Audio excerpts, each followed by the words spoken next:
I loved George. Oh, I know. That was my buddy. I know you did, baby, and I think he's everybody's buddy.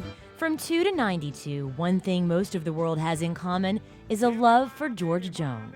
Baby, why you make me cry, baby, cry, baby. But no one loved the Possum more than his wife of 30 years, Nancy. George was the most loving man.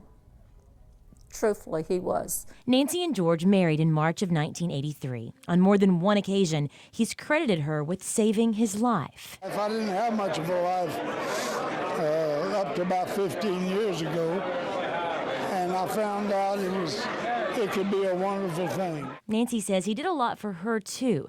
He taught her the ins and outs of the music business, but more than anything, taught her how to love. His favorite line was, "No, God wouldn't want you to be mad at him." And he told me if you was mad at someone, you don't hold a grudge. You kill them with kindness. You don't mean you have to run around with them, but you always be nice to them. And sure enough, it works. It makes you feel good. You don't have all of that bitterness inside. It's hard for Nancy to hold back tears. We've been together so long. It's hard. So she clings to some of his final words. And I was crying, and he said, "What are you crying for?" I've had 81 good years. Some of them I messed up, paid for them. Now I'm going to heaven. I've had 81 good years. So don't cry, honey. While the world may have lost a legend, Nancy lost her best friend. But it's so sad. It's so lonesome. But George thought about that too and left a very special young man in charge, his 13-year-old adopted grandson, Carlos. So when he came to the hospital to see George, he said, "Now you're going to be the man of the house."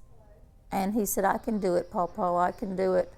So sure enough, the first night I got up and I was going to go get something to drink, and he said, "I'll get it, Momo. I'm the man of the house now." Nancy says all she can do now is carry out all his final wishes and make sure his legacy lives on. He talked all the way up until probably 6 hours before he died. I'm carrying everything he told me to do.